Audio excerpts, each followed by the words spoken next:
This is it, the battle with Maxie. And I shouldn't need to point it out, but he and Archie got their own battle theme. It's the same for the two of them, and it's not as cool as the Cyrus battle theme, but oh well, they can't all be as good, I guess. So yeah, we begin with a Mighty Anna with Intimidate, no less. So Skarmory misses, not good.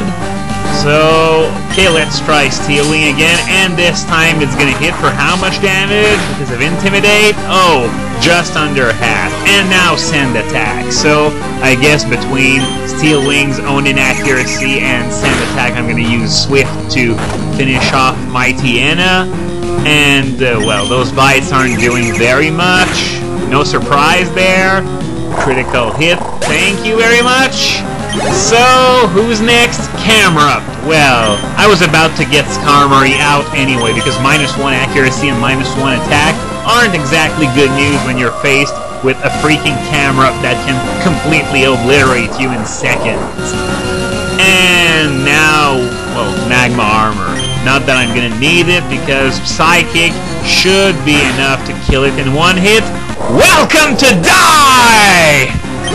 Okay, and next is a Zubat. Well, I took a camera. I guess I can take a Zubat, and I'm gonna send Skarmory back out for this one because there's no major type disadvantage here. In fact, there's no type disadvantage at all. And Steel Wing should be enough to kill it in one hit too. So there we go. The only trouble I had was with Mighty Anna and its Intimidate, but other than that, oh, wake me up when it's over, please. And so, by beating him in a children's cart, in a Pokemon battle, he's going to back off and not make the volcano erupt.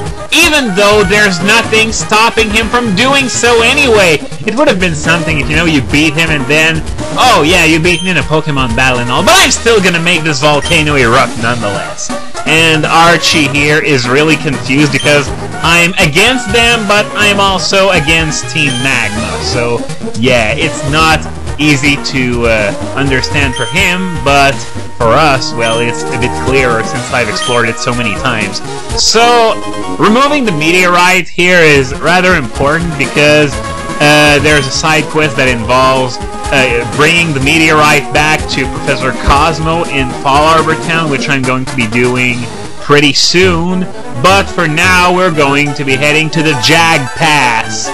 Oh, there's this old lady here who sells lava cookies for $200. They restore health, but not much else.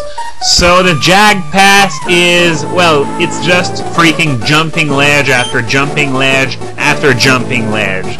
But there are a few things, like, for example, at the right of the screen, there are those little circle things that you can use the acrobike to jump down and up on. And it doesn't really do much of anything, as I recall, because there are no items or trainers that need going to the areas that are only accessible with the acrobike. But it's only for the Jag Pass, because later on I'm thinking of Route 119. Oh, Air Cutter! Well, that's great. I can finally get rid of Peck. That was beginning to get ridiculous. So, Air Cutter, what it is, it's a Razor Leaf clone. Plain and simple. It's, in the 4th generation, it's special, though, whereas Razor Leaf is physical. So, if this were Generation 4, I think I would have kept the Peck over Air Cutter, because Air Cutter is special, and Skarmory doesn't have any special attack to begin with. But, as I was saying before getting interrupted, there are a few areas, like in Route 119, where you have to bring the acrobike there in order to get some items. You're going to see weird white platforms over the water at some point. You can go on those platforms with your bike, but you need the acrobike to jump from one platform to the other. So now, as you imagine, as I said, it's going down and down and down some more, and oh, there's this Magma Grunt here who's guarding the entrance to the Magma Hideout, and, well, what business is it of yours? So he doesn't tell you that he's guarding the hideout, but I'm telling you right now, that's where the magma hideout is, but we can't go there right now. We can only go there, I think, once I've gone to Mount Pyre much later in the game, then I can go to the magma hideout to, what else? Beat up loads of magmas. So, anyway, one thing I wanted to talk about today, I don't know if you've been to Bulbagarden in the last couple of days, but there's been an article that was published there that is absolute trash. It's basically a demolition job of Hard Gold and Soul Silver, saying that it just doesn't do enough compared to Gold, Silver, Crystal. Excuse me? I'm sorry, because unlike Fire Red and Leaf Green, it wasn't just a cosmetic upgrade. It fixed pretty much everything that was wrong with... Oh, Imprison? Well, I'm going to pass on this one, because not only is it completely useless in-game, but it's not a very good idea competitively either.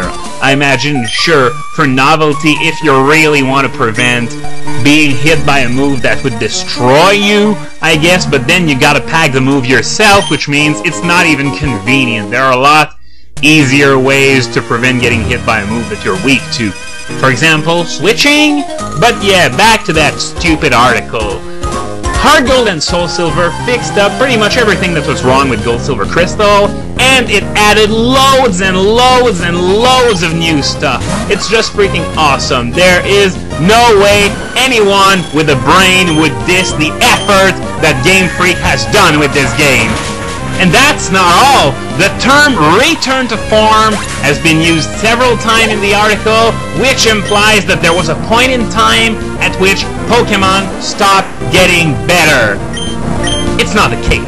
It's definitely not the case. Sure, the first two generations had the nostalgia factor, but by today's standard, they are completely outdated. The more recent games are superior in just about every aspect. So the word return to form is completely uncalled for. And as for Hard Gold and Soul Silver themselves, the only things one could hold against them is the lack of Versus Seeker, Poke Radar, the lack of ability to buy Game Corner coins, but that's it, those are minor details. Those aren't what makes Hard Gold and Soul Silver into complete trash. The Poképlan is a lot better than the contests for one, and there's also the Pokewalker. Of course, we lost the Underground, so it's not exactly a winning trade in every aspect, and it's that kind of detail that, I'll admit, make Platinum a little better, in my opinion, than Hard Gold and Soul Silver. But to say that Hard Gold and Soul Silver don't do justice to the extreme potential that Gold, Silver, and Crystal had, and that potential which was never met before the remakes. So, if I could sum up that article in one sentence, it was written by an ungrateful Philistine who forgot to take off his nostalgia goggles and wouldn't know a great game if it sucker punched it in the jaw. Okay, that's enough. If you want to read that turd, then feel free to do so. And yeah, it's awfully scary to go down the mountain in one go, which is why I'm not using the bike, because it's rather hard to control when you're going down ledges over and over and over. You can bolt past where you actually want it to be rather easily. And a Magnemite, I'm hoping it has sturdy, pretty please? No, it's got magnet pulls. So you know what this means? Skarmory is stuck with the pre-evolved version of its most natural counter. This could actually go either way, folks. And at least I got that lucky critical. Sonic Boom? Ouch! Steel Wing, please. Can I get another critical, please, please? Oh, geez. And, oh yeah, defense boost. So at least if it tackles me. Oh, Thunder Wave now? Oh man, this is not going well. Thunder Shock. Please live, please, please, please. Okay. Well, at least it's that much. Steel Wing connects, and it's gonna get that kill, but wow! That was some intense shit right there. So what I'm gonna do is I'm going to take Skarmory as my lead because it's almost dead and it's paralyzed on top of that. and I'm going to put Gardevoir in front instead. And in the next video, we are finally going to reach Lava Ridge, home of the 4th gym.